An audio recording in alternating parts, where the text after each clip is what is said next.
Hey there. Welcome to the Flute 360 podcast. I'm Dr. Heidi K. Begay, and I'm a flutist, educator, coach, and podcaster. My God-given mission is to serve you.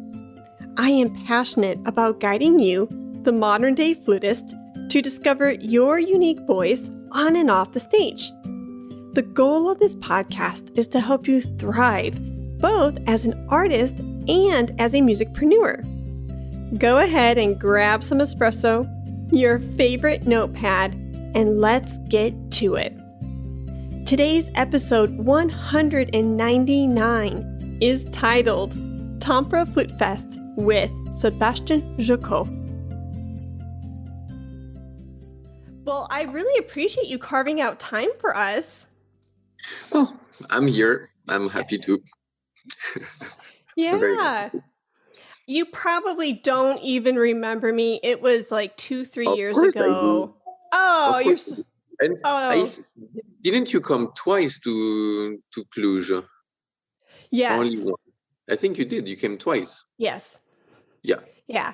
It was very kind of you. I adore your playing and watching you teach. It's phenomenal. Oh, you're nice. So the fact that our circle, like we're coming full circle and we get to actually sit down and talk, because the one time in Cluj, I couldn't even get near you because you were swarmed by all of these flutists. And I was like, oh my gosh, there is no way. I mean, you're a rock star.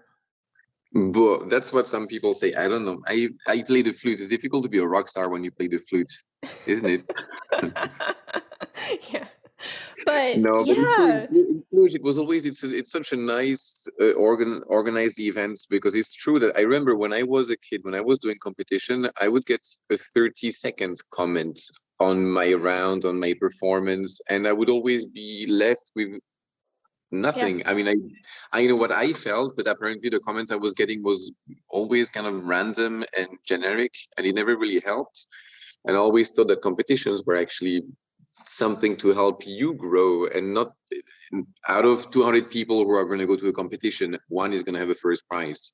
So, I mean, I never went to a competition hoping to win it. I always went there hoping to get as far as possible, but for myself to, if you can get yourself prepared mentally, physically, and with your heart as well, like you're physically and with your heart, you can be there the whole time, then you learn something. But of course you want someone to give you some kind of honest feedback on what they saw in you. And that's why this competition in Cluj is super, because we get to actually exchange with the participants. Yeah.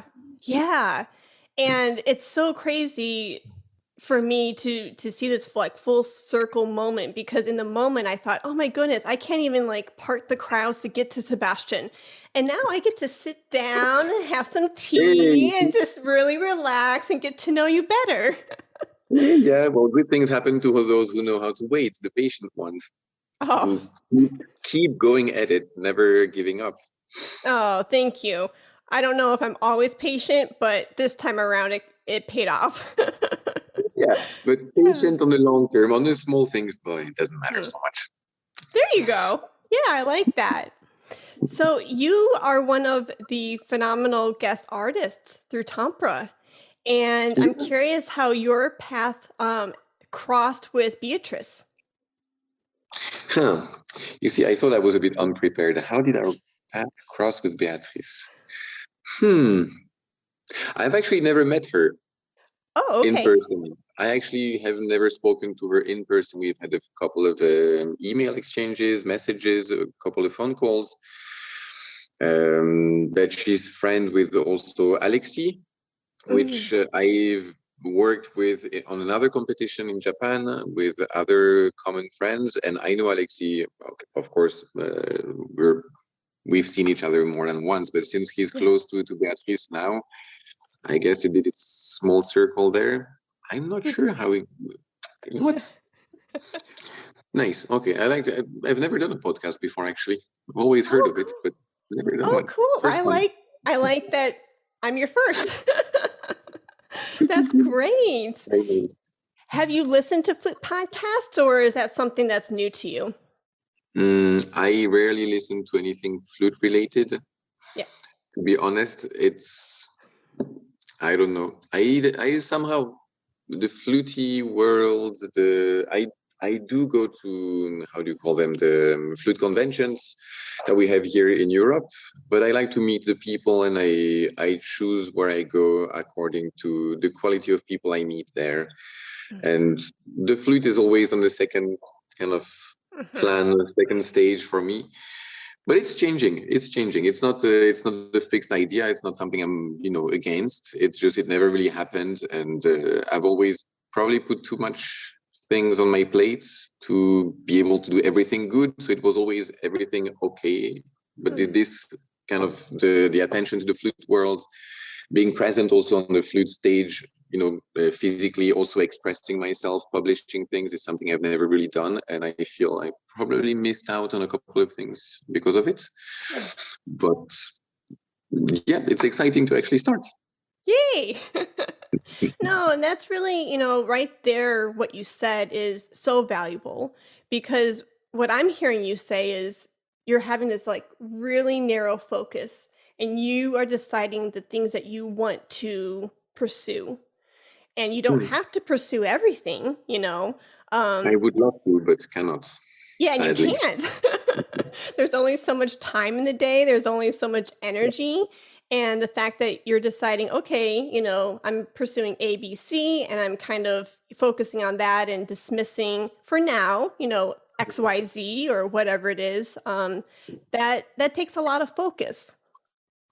Well, it's a way of seeing it. I don't know if I was always conscious of this focus. If it's a conscious decision, let's put it that way, I probably focus on a couple of things that I like, and then I just realize afterwards, oh well, I didn't have time for that. Oh well, whatever. And I just go on like this, not choosing exactly what I don't know how to put it exactly, because I still feel a lot of time like I'm missing out on many things, and I feel disappointed or kind of frustrated that I don't have enough time, because I would like to do more things. I would like to do more, and I feel stupid and almost ashamed sometimes compared to some other people who I see are being so much more active than I am. But I guess I'm not just the kind of people who have that energy. I don't know. I don't know. I don't dedicate much time to mental studies, like reading or studying. How do you call it in English? The academic studies, basically. I don't spend enough time on it as I would like to. I would love to know more about composers, to know more about writers, to know more about different, sections of arts, not only about the musicy bit I do with my flutes. And I'm just telling myself for now that I have the rest of my life to learn about it, but I've been telling myself this for the last 20 years. So I guess I have to get started somewhere. Well, we'll see. Well, I mean, shoot, if you look at your career and the things you've accomplished, I mean, you're doing amazing for yourself. And if maybe perhaps like you mentioned academics, maybe because and correct me if I'm wrong, but seeing your career and your performance career specifically, do you feel like you own that hat as being a performer more so? And so that's why you pursued the orchestral auditions, the competitions. I mean, you've won almost every flute competition out there. So is that why perhaps academia really hasn't been a focus, because you're a flutist and you like to perform? I think it has a reason, but it's turned the other way. I never felt like I had to pursue academics because, oh well, it worked without it, so why bother? It was a bit more like this, but Okay. yeah, every competition I did, yeah, I was lucky to win these last three. It was 2013, 14, and 15. I failed in a way at Geneva, which for me was the best audition ever, because that's the one that actually taught me everything I needed to actually succeed again in the ARD. It was a very experimental competition, let's say, because I practiced in a completely different way. I went in with a different mindset, in a mindset I thought was the correct one. When I thought about it, it felt wrong, but I thought it was the right one. And well, I failed miserably. So I guess I was right to follow my instinct for the other ones. But everything was always kind of last minute thing. It's not as if I really said, okay, now I'm going to do competitions. I'm going to win competitions. I want to prepare for competitions. It was more like, oh, yeah, there's Kobe. Oh, the deadline is in 3 days. Well, let's see, what can I record? Well, let's try. I know, actually, in fact, for Kobe, I actually applied for Beijing competition, for the Nicole competition. And I spent a whole week, trying to make a nice CD at the time in 2012 or 13 it was 2012. I had just built a new little recording studio in my little place in France near Geneva. And I was happy to, toggle all my switches and have fun and trying to record a nice proper CD. And then I had literally 2 days left to do Kobe if I really wanted to. And I said, why not? I just threw out a couple of pieces, didn't edit the thing, sent it. And I was never invited to Nicole competition, but they invited me for Kobe. So I thought, okay, that's one competition to go to. And I practiced, let's say, a week before going there, and learned and practiced literally in the karaoke room in Kobe. That's where I practiced the whole week. And this is something I have, is this capacity of concentrating, of focusing intensively for hours at the time, but for a short period, or for minutes at the time. I learned the concerto in one night by memory. And it's not something I can do every day. It's something that on the spot, on the moment, with the adrenaline, with the need of this focus, the need of doing it. Otherwise, you just lose your face. You cannot just go on stage and not knowing it by memory. So somehow things come together. But it happens by episodes like this. In between, it's kind of vague. It's not, if I'm not given a proper task, a specific task, I'm pretty bad at assigning them to myself. So I guess that's why I keep myself busy. That's why I keep saying yes to everything that comes my way. So it gives me some kind of direction. And over the years, I probably had to learn to say no to a couple of things too. But yeah, even now, it's still difficult. Yeah. Saying no is hard, especially if you do like to stay busy. And I agree completely. I'm pretty bad, and I can get pretty lazy if I don't say yes to things. If things aren't like on my calendar, on my things to do list, if I don't see it and put it down to hold me accountable, beach all day, right? Exactly. Well, lucky you have beach all day, because I have rain all day here. But well, yeah, I'd have to drive to the beach, but Netflix, or it could be pretty bad. Oh shoot. So kind of going back to Romania, when I watched you teach in a masterclass, the one thing that really drew my ears and my eyes to your teaching was the fact that you were helping students to incorporate movement and incorporate their body into their performance. Yeah. And so I'm curious, did that stem from a particular teacher, or is that something that you started doing within your own practicing? Because I completely agree with you. Before I was a flutist, I was a ballerina. And so being in my body and responding to the music really does help me to feel more connected, not only to the music, but to my instrument. And so I was just kind of curious to get inside of your brain on this topic. Okay, let's dive. Okay. So it's something that I've probably observed from years of taking a lesson, going and watch masterclasses. Not that I've done it so much, but it's nothing that was never taught to me, which I regret in a way. I would have loved to have teacher explain the body language, the implication of the body in the music making. Because at the end of the day, we are on stage, we are actually present as a body, we are standing on stage, and whatever we do physically does have an influence somewhere. The first person who said a phrase about the body language was Romain Guyot, which is the principal clarinet of the Orchestre de Chambre d'Europe, and he's also a teacher at the Geneva Conservatory. And he was just speaking to one of his students, saying, speaking himself, he was saying, when I see someone walking on stage for an audition or a competition, I know from the way they walk on stage and the way they tune, but especially the way they walk on stage, if they're going to succeed or not. And I found it a bit arrogant or judgmental, or a bit, narrow-minded in a way, because you cannot judge someone by the way he looks. By the way he looks, no. But it's true, by the way he walks, but what you present, well, it gives an impression to the people watching you. You cannot help it. When you see anyone, the first thing you see about a person gives you a sensation, an impression. And I thought, well, then what happens while you play? You actually give an impression the whole time. It's something that you continuously show is yourself, your body.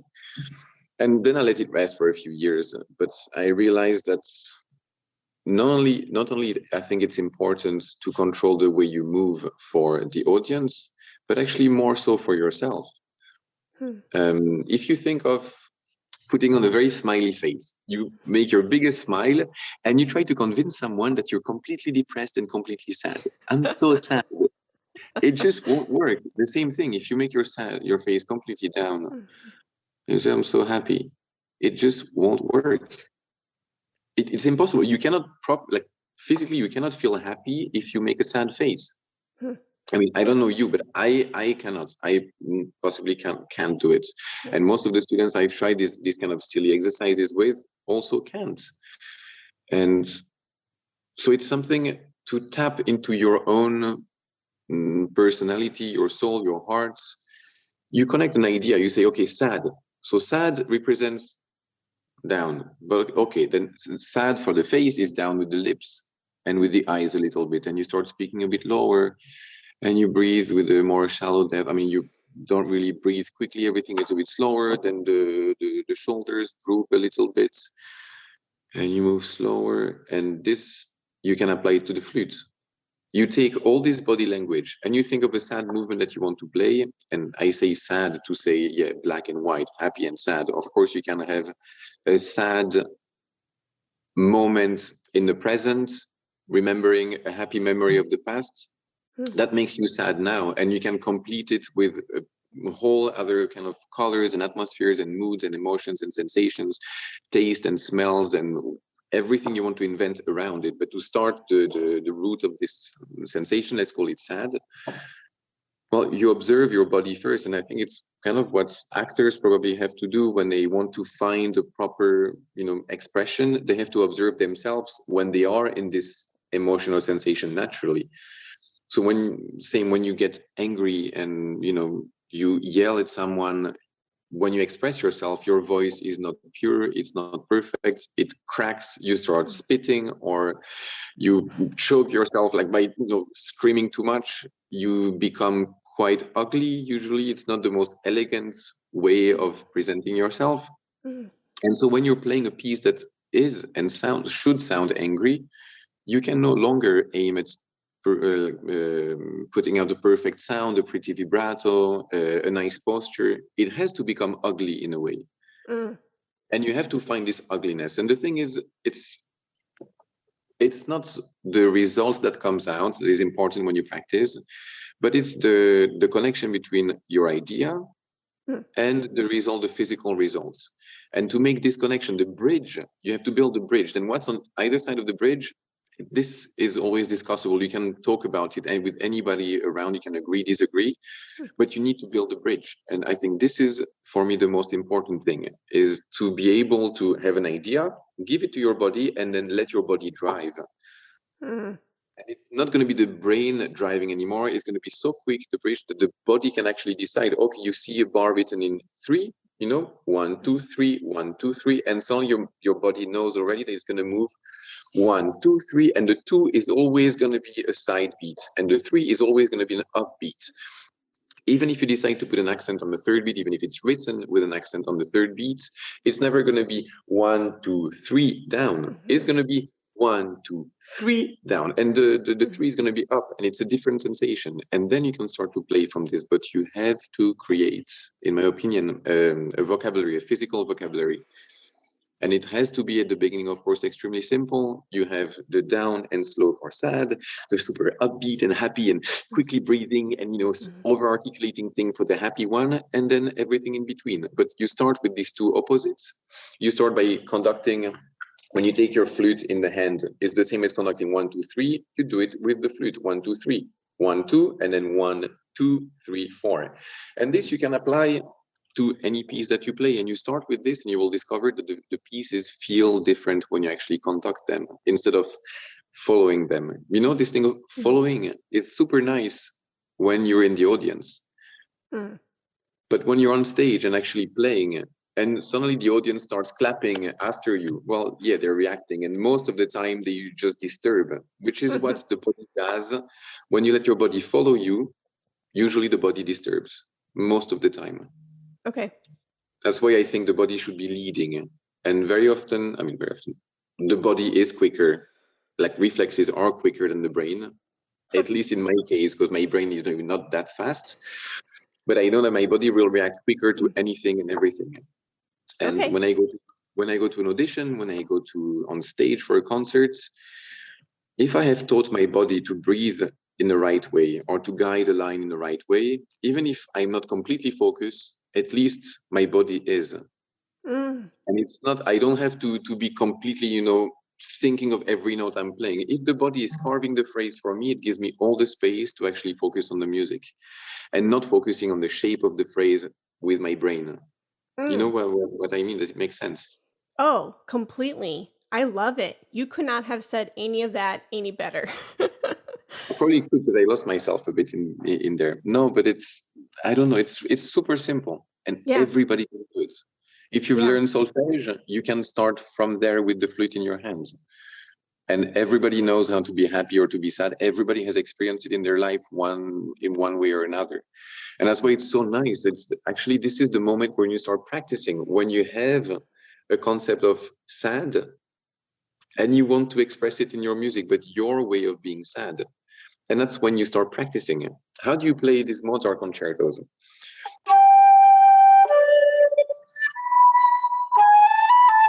With a face like this? No, it doesn't work because this face is just neutral. It's just sol, re, si, sol, la, si, la, la, and nothing interesting. How does it start? What does it express? Where does it go? Where does it come from? Is it one of these, now you're in the positive, you're in the present, and there was a sad past, but you try to stay optimistic, and you're holding something that is very dear, like you can think of a small baby that you hold in your hand, that maybe it's not your baby. Maybe it's one that is there that you have to protect from something that happened, was bad. So you have to be soft, you have to be tender, you're sad and happy at the same time, and a baby usually don't really rock it up and down like this until it pukes. You usually go a bit more left and right, so it's horizontal movements. You think of breathing calmly to stay calm with the baby. So again, the breathing remains calm as well. And all of this, you put it in the piece. And you start with, maybe you close your eyes, or I don't know.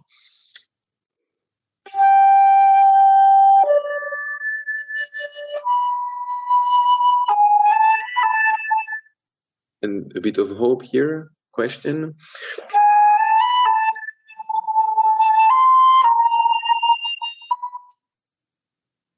Maybe again, another hope. And then you come back to maybe a more present moment. And all these things is part of practicing. I'm not thinking about the sound. I'm not aiming for a sound. I'm not aiming for a technique. I'm not aiming for an intonation. I'm aiming for a sensation, an idea, an emotion. And aiming at these things, I have to produce a certain sound that satisfies my judgment of these emotions. And then you create a sound, then it becomes your sound. Yeah. If you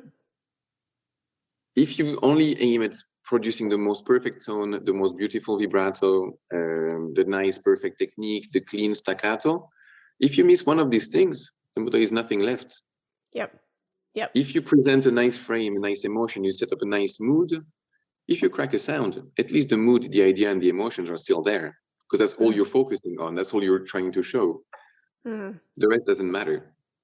Yep. Of course, you should still practice and you should find a way to make your sound match what you're doing, but at least something is left. And that's how I think I faked all my way up the competitions. I proposed something, and again, also that's another word, proposing instead of imposing. This is something I think I probably said already when I was in Cluj.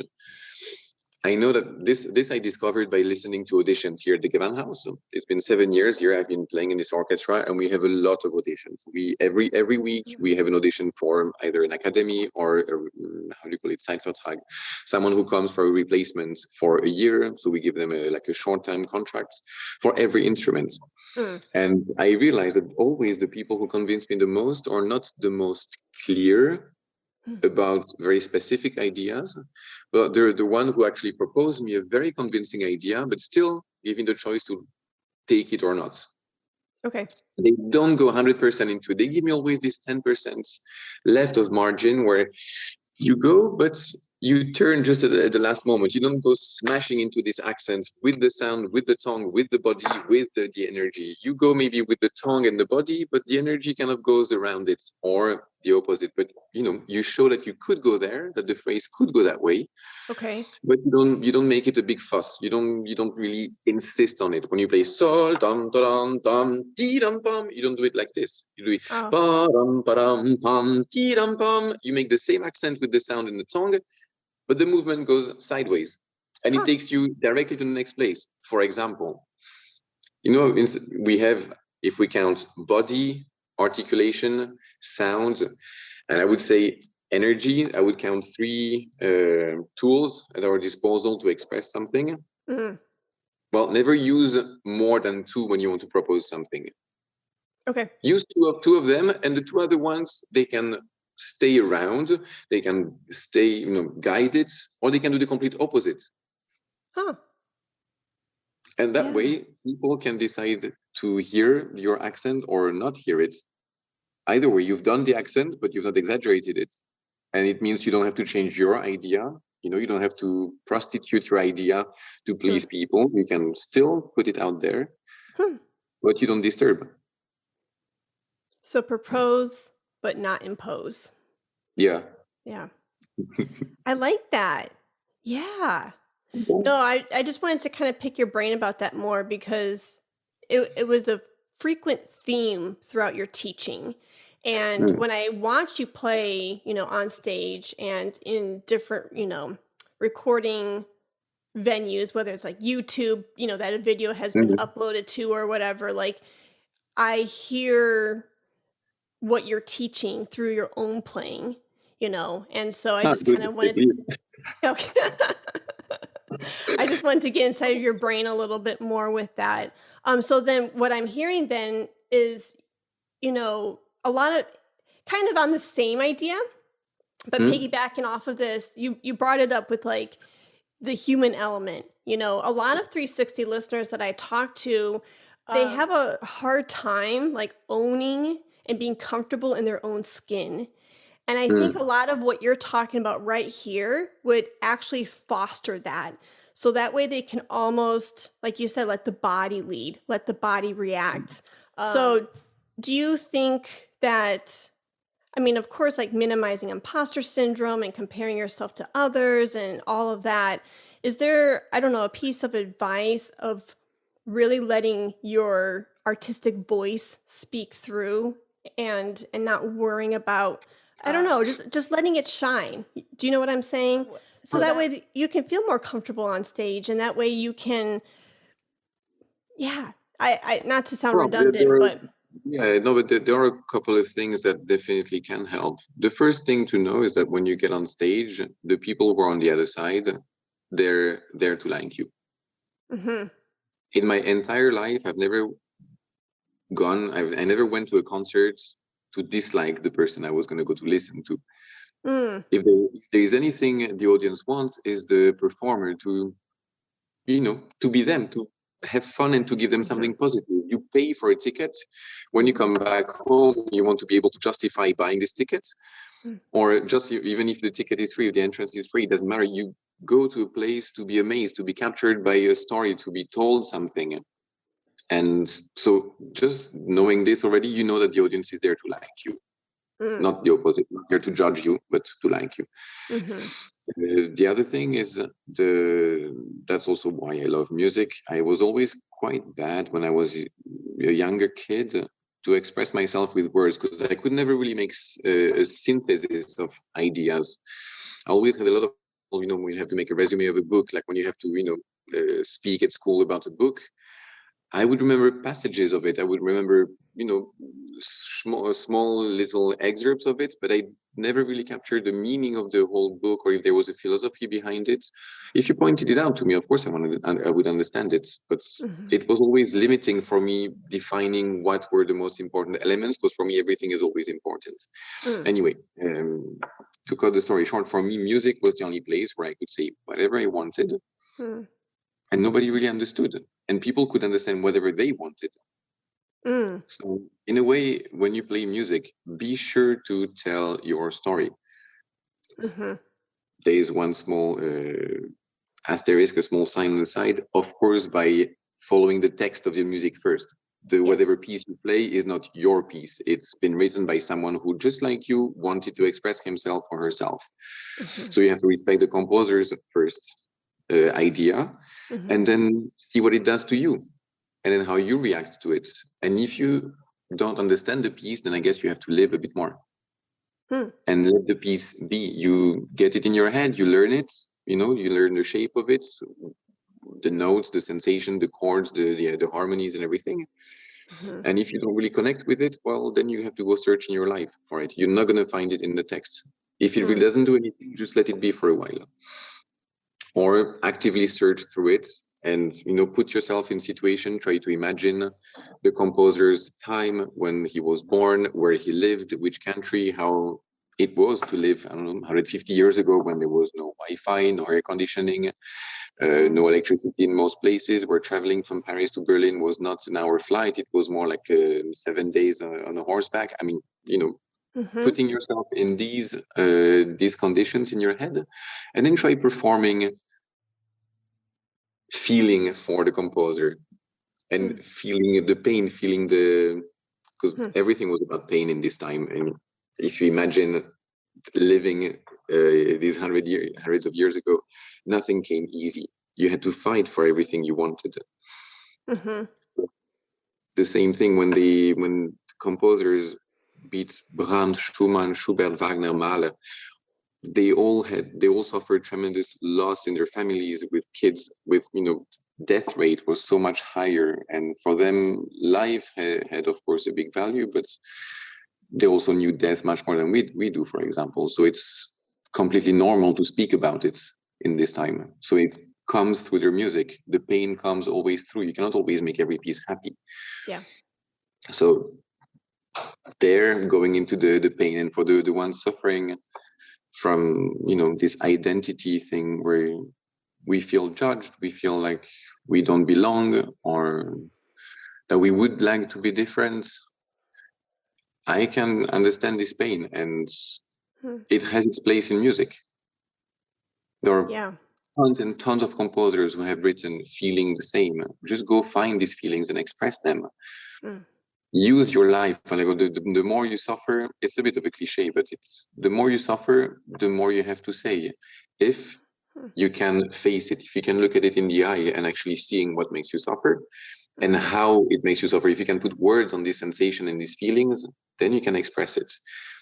If you cannot put words on it, it's going to be extremely difficult to identify it, to give it a taste musically. Yeah, you have to be able to name it. Yeah. Yeah. I think so. Yeah. No, I love that.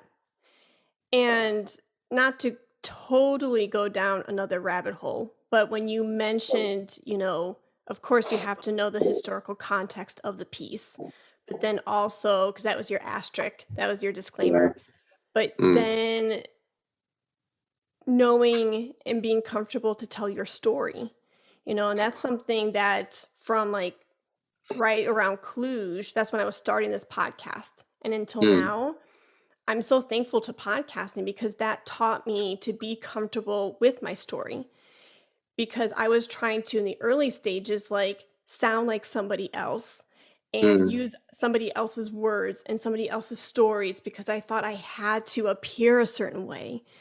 But then at the ends of like recording sessions, I'm like, that wasn't fun. That wasn't, fulfilling to me. Why is that? Oh, because I'm not putting me out. I'm not being vulnerable with my own ideas, with my own story. And then how that transfers over into the flute is like mind blowing. And Mm, being comfortable with that, being comfortable with sharing how you perceive the phrase or how you perceive what the composer's telling you through the music. And then being comfortable in your own skin to say, hey, listen up. This is what I have to share. So I'm doing all this connecting in my head, and I wanted to share that with you because um, maybe, and then the voice, going back to what we were talking about earlier with the body, mm, being comfortable with, changing the inflection of your voice and getting yeah, really excited and being, okay with being a little quirky and dorky to describe this part of the story. And then, and just calming down and just noticing what the body and the face and the voice do through storytelling. I yeah, think it's all connected with everything that we're talking about here. yeah. I definitely this physical aspect, like you say, the voice also, it definitely has an effect on the body and on the way you think. Hmm. It does condition you. I mean, it's the of course the repetitive aspect of something. If someone likes to complain about certain events of life regularly, then it will create this passage, this the connection to actually be able to complain quicker, to notice the thing that disturb and make you complain. But on the other side, also the other mechanism, if you focus on expressing positive things or even pain that you have, but inside of you, seeing them when they happen, and instead of hiding them by just, oh, let's go out, let's escape, or let's go for a sweet, or let's eat a piece of cake, or let's just watch some Netflix, or let's just sleep, or let's, I don't know, we find all ways of compensating. But instead of doing that, actually identifying right there and there the little thing that actually does hurt you, Hmm. well, then you create a relationship with it. You can always go Mhm. back to it. Of course, you can decide, no, today I don't want to see you, Yeah. but it's a choice. It's not just an escape because you're scared of seeing it. It can be a Mm. choice. And this is the other side of, for me, playing music, is being able to make choices and not letting choices make you. Because if you don't make a choice in a phrase, like you just take any phrase, any Mm. musical phrase, there is a start, there is somewhere a middle, a development, and it goes back down. Let's say it Yeah. is an end. But if, okay, you start, but you haven't decided how you're starting, you just let your body do automatically okay, so I start, and of course, by doing this, you make it vertical, it goes down, it crashes on top of it, and then you just react to whatever happened, but it's not Mm. your doing, it's just happening because you let it happen. Mm. If you decide, okay, of course you can decide to put an accent down. If it's your decision, it's fine. But if you wanted to start, horizontally, this would give you an endless other array of possibility in the phrasing, rather than Mm. just letting it happen and then you arrive at the middle and you feel like, okay, what am I doing here? I don't know, because it's not me who chose to be there. I just happen to be here now. And you can choose to, from this point on, to decide where to go, or to just let it naturally flow back down to the end of the phrase, and it's still not you doing it. And you arrive at the end of the concert, and someone asks you, "How was it?" I don't know. I think it was okay. I didn't hear any cracks from me, but you just listen to yourself passively. You're not active in your playing. You're passive, and being passive in music or in life is the worst thing. It's like taking Yeah. your car, you go on the roundabout, and then you never exit. I Mm. mean, yeah, of course you don't know if the first, the second, or the third exit is going to take you to the destination if you've never been there. But you have to take that exit once, and if it doesn't work, just never do it again. And it's Mm. the same with music. You never, in life, like in music, you never know what you want.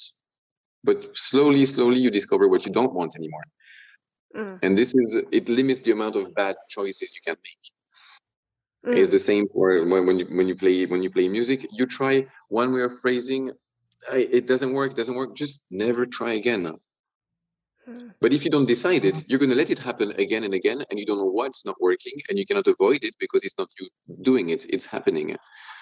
So if you decide to make a mistake and you realize it doesn't work, then just cross it completely off your vocabulary. Never use it again. Then instead of Mm. having 20 choices, you only have 19. And then you go and you find, and eventually at the end, you're left with 4 or 5 solutions which actually work quite good. Mm. And so when you're in concerts, depending on the situation, depending on who's playing with you, the acoustic, the audience, your heart rate, the condition of your lips, if you went to the loo before going on stage or not, so how much pressure you can give to your feet. I mean, everything will influence you in making a choice or another. But at least you only have 5, not 20. And these 5, they work. You still don't know what you want when someone asks you, but you can tell, I don't want the other 15 ones. And you have these 5 to choose from. So this thing of making choices when you practice is extremely important too. And, making it consciously, even if it's a bad one, it's okay. Yeah. Taking a wrong exit on a highway, it's fine. If it was the wrong one, just make sure you don't do it again. Yeah. Yeah. No, I love it. So as you are preparing for Tampere, are you allowed to kind of share with us your recital program? If you want to share. If I remembered it. Okay. That's fair. No, okay, I know one piece I'm doing. When was it? I think about 5 or 6 years ago, maybe more, maybe less. I had to go to Bangkok to play Franck Martin's second ballade, the saxophone ballade. But that Franck Martin actually arranged just a couple of years before dying, I think. He arranged it for flute. He transcribed it for flute. And I had the chance of actually playing it with orchestra. And it sounded really good with the orchestra. And I thought, you know what? It's been a while I haven't played this piece. And, well, I'm going to play that piece, but with piano. And I'm scared it won't do it justice because it's not as interesting, I think, as the flute version of the ballade, the first ballade. I will have to see what we can do with the pianist, if he can save me from, ruining the piece, or if he can create a whole orchestra around me. But no, this is an interesting piece to play, I think. And the rest of the program, I don't remember. I could look through my emails, but honestly. That's okay. No, that's totally fine.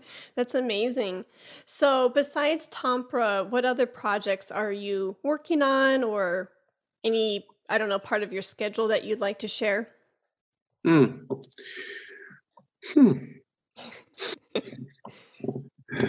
Well, it's been what now, 7 years. I've been in Leipzig at the Gewandhaus. And I will take a sabbatical next year. Okay. But in between, there were plenty of auditions and openings in different orchestras. I will take some auditions, see where it takes me.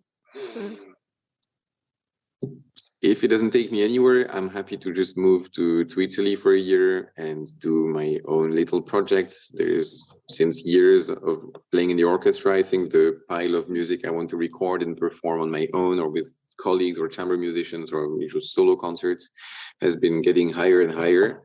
And I would like to have a bit more time now to dedicate to this.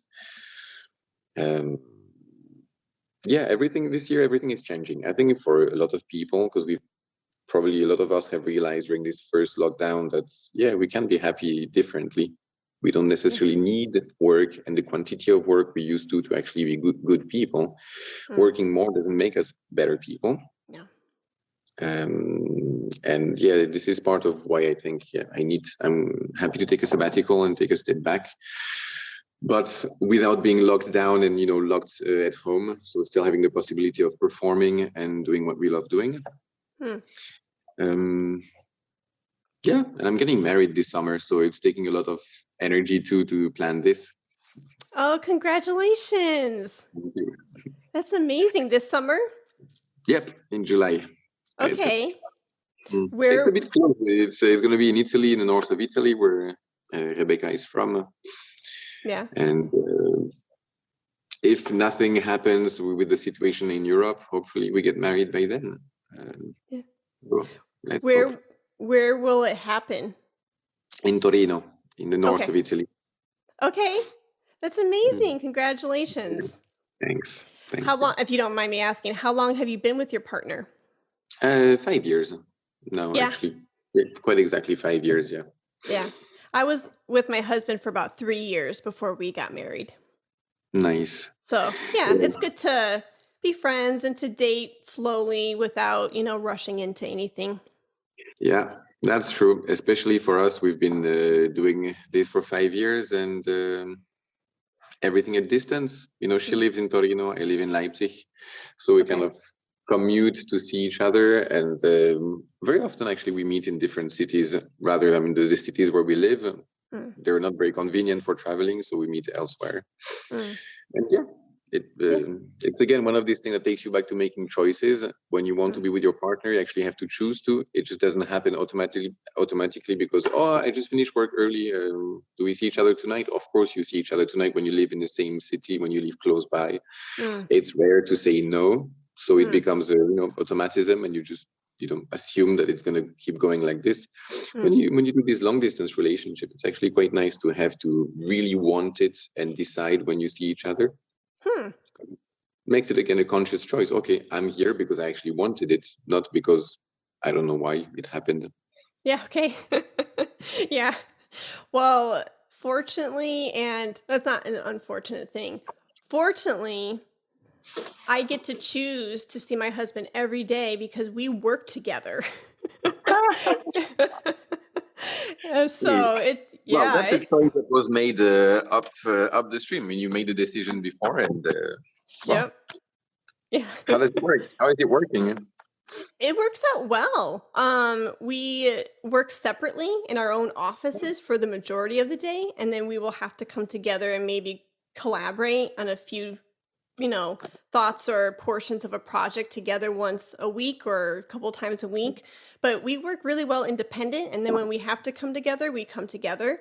And it's funny because when we do come together as like co-owners of our businesses, we have to say kind of out loud, all right, I'm coming to you as a business owner. I'm not your wife right now. I'm not your friend.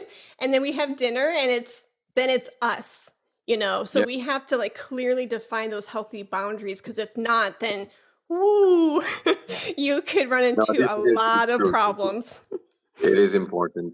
It's true. Like it's also some aspect of the music playing. When you work in an orchestra, you may be, best friend with your close colleagues, the ones sitting next to you. But when you're working together, they're still colleagues. And sometimes it's difficult to put aside the fact that, when you need to say something regarding, dealing professionally about, okay, today the person may be completely out of tune. You have to be able to say it without offending the person. You shouldn't be worried about it, but it's a topic that is probably next on the list of things to think about. The body language thing is one side, is one important topic that I have in my head, but this thing of the communication between colleagues is something that ruins the life of so many orchestra musicians. And it's so sad to see after so many years, people who haven't spoken to someone sitting next to them for the last 15 years, they don't speak. Literally, they cannot open their mouth one to the other. And if one does, it's just an explosion of, repressed and hidden emotions. And this is something, I don't know if you know about any school, any program that actually speaks about it, because I would be interested, honestly, to take classes on this. I don't really have problem with anyone, but it's nice to have tools to be able to explain how to behave in an orchestra, even though they're all different, but to have the tools. And this thing that you said, like, okay, when you work together, you're both business owners, you're not husband and wife when you work, and then you change this. You decide which role you play at what time of the day. Yeah.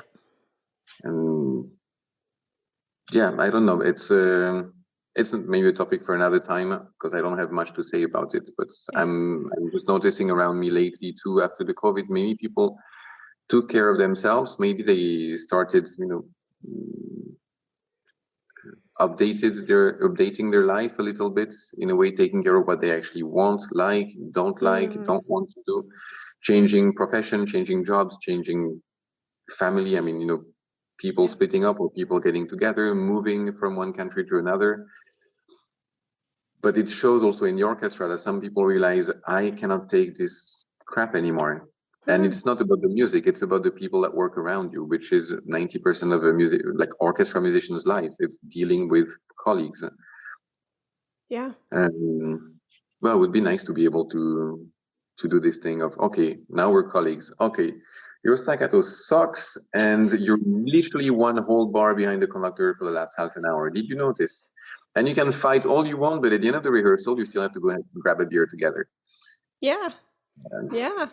No, I think it's imperative that we start training. I think you want to call these like soft skills, how to communicate, how to have that language, and to be able to articulate in a professional, polite way, where you can have beers afterwards rather than exploding onto each other and saying things and burning bridges that you don't want to burn. It's imperative that you have that language and you can approach people in a professional way.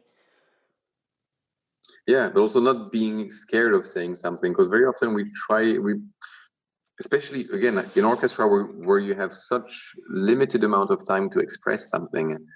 The conductor stops for 1 second, he starts speaking to the strings. Now okay, I have about 4 seconds to say something to the principal bassoon and the second clarinet. Which one is more important?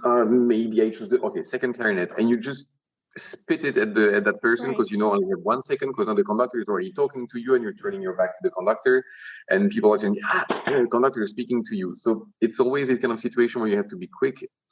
And I don't know, for me, it's something that should be taught at school, in the universities, in the Musikhochschule. It should be part of this orchestra excerpt class that we take, the practicing together. For me, I think it would be important to have a vocabulary that is okay to say, and just educating younger people to say it's okay to not have the perfect tone of voice. You're also going to receive comments. You're going to be allowed to give comments, and you should just take them for what they are. It's nothing against you. It's only professional. It's only just specific technical things. And I don't know, maybe it's unimportant and I'm making it a big topic for nothing, but I agree with you. And it's what I'm hearing you say, and you can correct me if I'm wrong.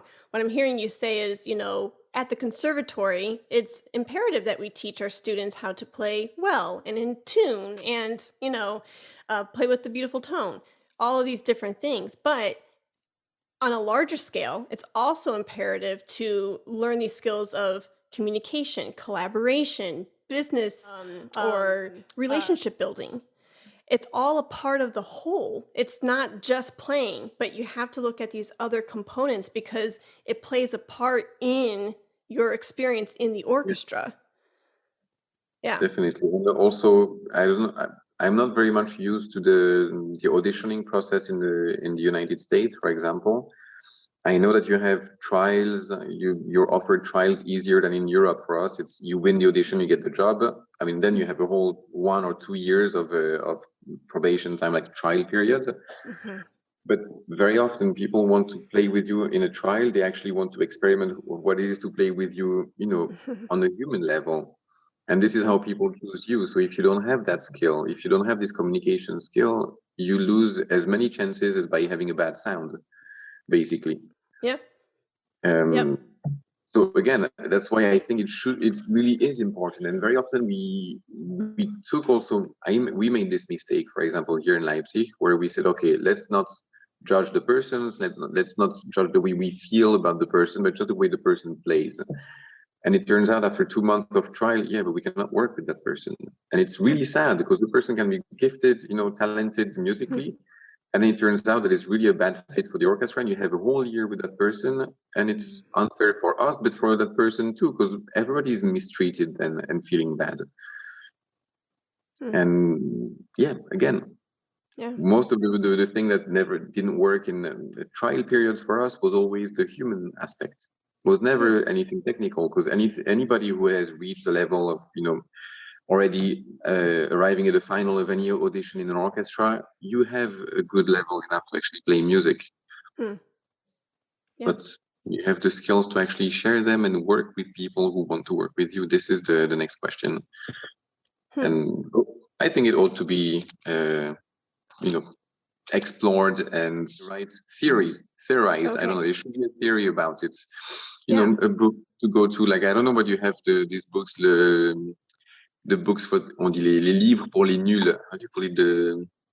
these black and yellow books where everything is explained for the dummies. For the dummies, maybe it's called the Spark Notes. Spark. No.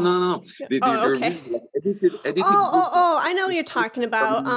For dummies. For dummies. Yeah. Yeah, Okay. yeah. Okay. So Yeah. orchestra rehearsal for dummies, or orchestra relationship for dummies, something like this. Yeah. That could be. Yeah. I have seen, you are onto something. I have seen articles like in magazines regarding this topic, but I don't think I know off the top of my head a particular like guide or book. But I have seen, I think Jeannie Baxtresser wrote something in a flute like talk magazine article one time, but I'm not familiar with a book that's out there. Yeah, that's also my problem. I speak about a ton of things and I complain that nobody's teaching us anything. And at the end, I've never opened a book about it. I never even searched for a book like this. Yeah. I just knew that I wasn't taught this at school, but yeah, if I searched in 5 minutes, I would find something. Yeah, that's okay. But there are a lot of things, that are changing, and our world is changing very quickly. And the fact that you're noticing, there perhaps is a void in the curriculum at the conservatories. Same thing, like going through degree programs and being on the other side of it post-graduation here in the States. And talking with my colleagues, we notice the same things in the curriculums here. And we have similar conversations. It may not be within the orchestral world, but it's like specifically in the academic world of saying, this really wasn't taught in these different programs. Maybe this, and I don't want to should, but maybe this should be something that's added into these different curriculums to bring our students success in our current climate. But you don't know those things until you're experiencing it, trial and error, and then that's how we adapt and become flexible. And I guess, for example, this thing of most auditions in the last 3 years have been done through videos, recording. Yep. Every competition now is almost live streamed, or through computers and microphones. And we had to do, of course, some CD recording to send to the elimination round of some competitions, but then everything was always taking place in person. And it's true that for the last few years now, I call them the kids, but the music kids of today, they have made an amazing efforts and improvements on their skills for recording, filming themselves, and putting their material out there in a proper professional way. And they've set some standards that we didn't have before. And at the beginning, 3 years ago, when this whole pandemic started, where they had to start doing it at the beginning, the quality wasn't always there, and it was sometimes sad to see some really great musicians killing themselves basically because of the quality of recording. And it's a specific subject, but I guess in the next few years they will be the one coming up with tutorials and programs for schools to actually teach this, because it is needed. It's things that we didn't really need at the time, but nowadays more than ever we're going to keep needing it, and it's available. It's quite easy to do, but you just have to know, and someone has to set the standards for it. So I hope all these younger people, musicians now will, create some curriculums about this. And sadly, they are the ones mostly who are suffering now for this lack of, education regarding the changes that we're going through in this time. The conservatory that you knew and that I knew is completely I don't want to say irrelevant now, but it's not teaching what people need nowadays to succeed. You find yourself, facing application forms that make completely no sense compared to what we had.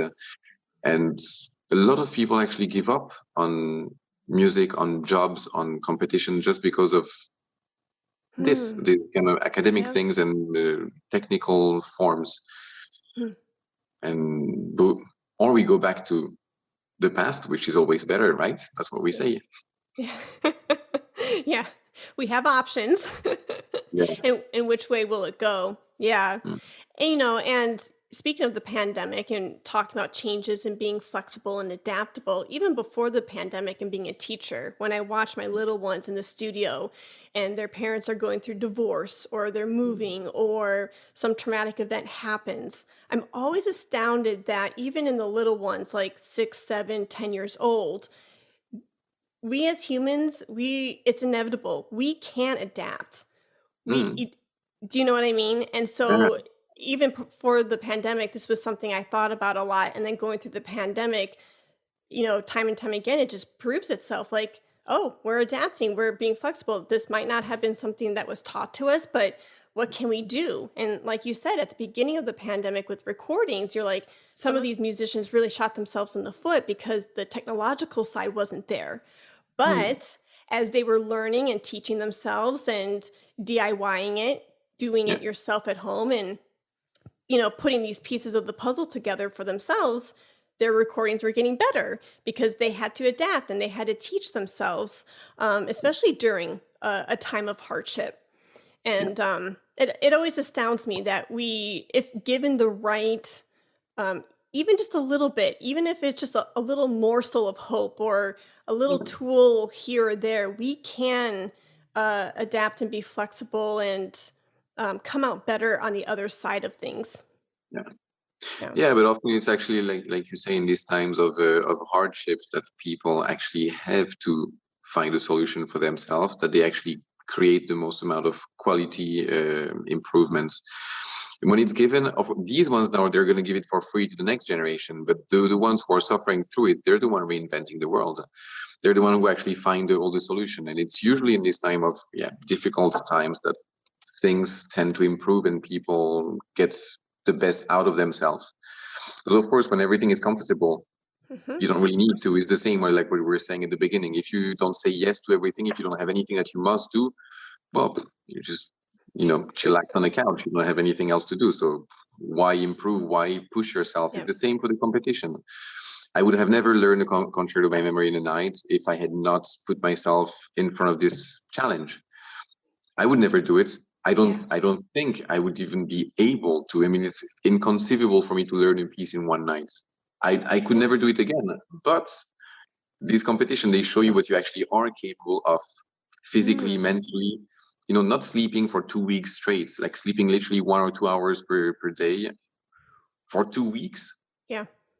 I, Yeah. I cannot even, if I miss a couple of hours of sleep in one night, you see me the next day and you don't want to see me the next day. Yeah. And in this time, I don't even know how it was possible, but you just, you go to bed at 4 or Yeah. 5 in the morning, you get out of the karaoke club where you actually been practicing your flute until 5 in the morning, you sleep a couple of hours and you wake up, oh my God, am I late for something? You have breakfast quickly and you start practicing again. It's nothing you would actually do to yourself.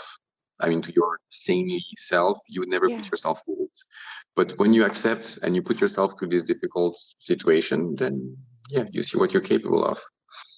Yeah. And especially kids, because I don't know, they don't have this fear of, I don't know, change that we adults tend to have a bit more, because we're looking for stability, we're looking to stay solid, to not collapse, to not be unavailable. Because of course, when you make a big change in your life for a while, for a few days, maybe for a few weeks at a time, you're not the same person. You cannot attend to all the basics of life. You cannot go do your grocery shopping, take care of your flat, pay the bills, and then attend the school meeting on Yeah. time. You will miss half of these things when a big change happens in your life. You're not there anymore. You Yeah. become unstable for a while. Kids, well, unstable is a bit their nature. So for them, maybe it's a bit easier, and that's why it's so Hmm. impressive for us. And I don't know, it's true. We probably do worry for kids a bit more than we should, because actually we're the weaker ones in some regards. Interesting. Yeah. Huh. Yeah, I hadn't Maybe. yeah, no, I hadn't thought of that before. There's some really valid points there. Yeah. You see what the podcast makes me say? Jesus. No, it's amazing, and I love you being so honest and vulnerable and just, I know you wouldn't have it any other way, but just being your true self and just talking about these real things, I really appreciate it, and, We so appreciate your time and everything.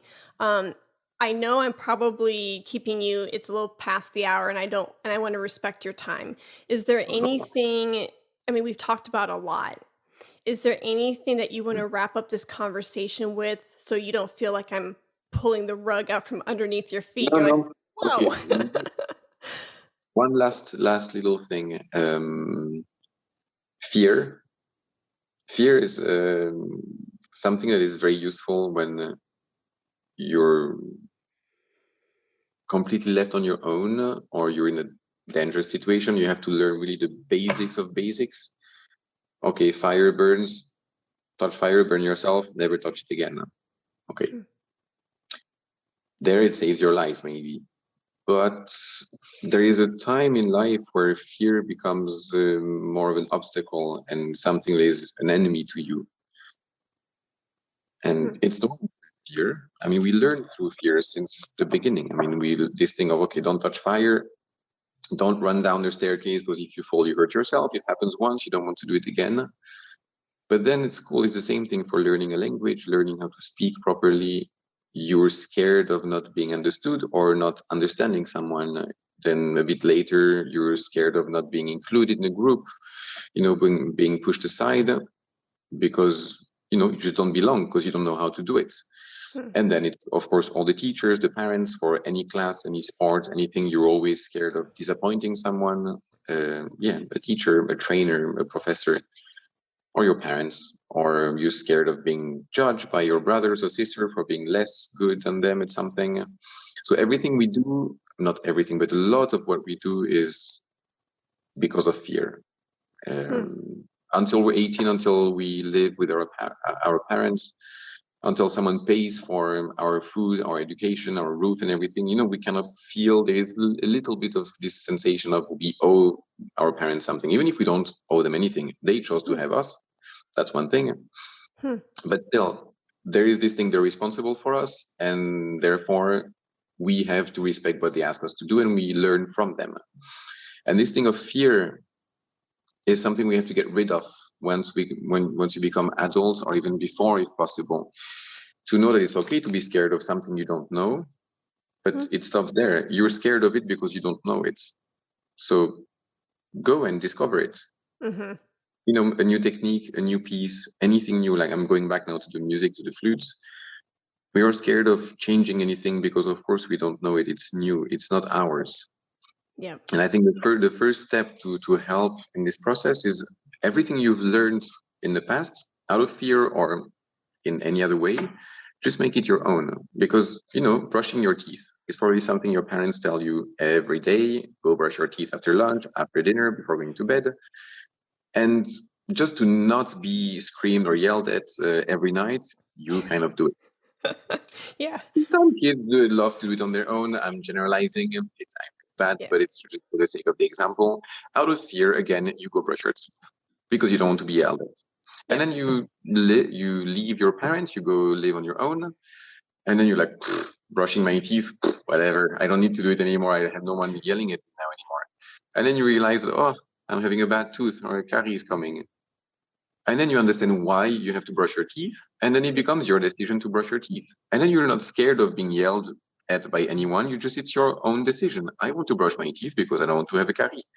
And I'm going to tell the next person to do the same. And that person is going to be, it creates maybe a vicious circle, but it's your decision.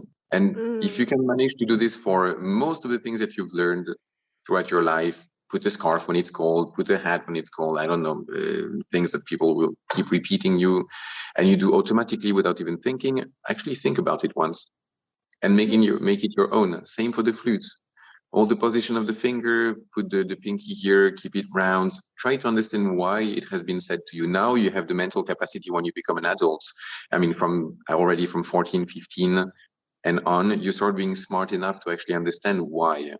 Of course, when you're 6, 7, the teacher keeps telling you to put your thumb round, or to put to round up the fingers, and to not cramp the finger, the thumb like this, to not break the wrists. And you keep doing it. You keep bending it until the teacher tells you, because you don't understand really why. So try to understand all these things, all these small things that sound silly, make them your own, and start building from there. And then one thing after another, you know why you're doing it. And then suddenly you're the master of your flute, the master of your music.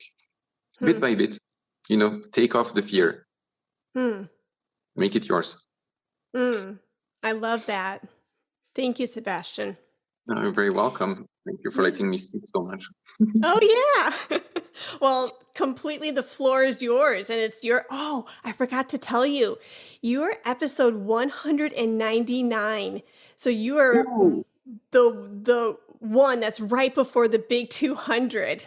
Oh la la. I like this. I actually like numbers. 199 is a nice number. It is a nice number. Yeah. Oh, good. Awesome. Well, if somebody wanted to follow you, can they follow you through Facebook or Instagram? Or are you active on social media or not really? Okay, I know it's a bit old style, but yeah, you can follow me through Facebook. That's still where I'm the most active.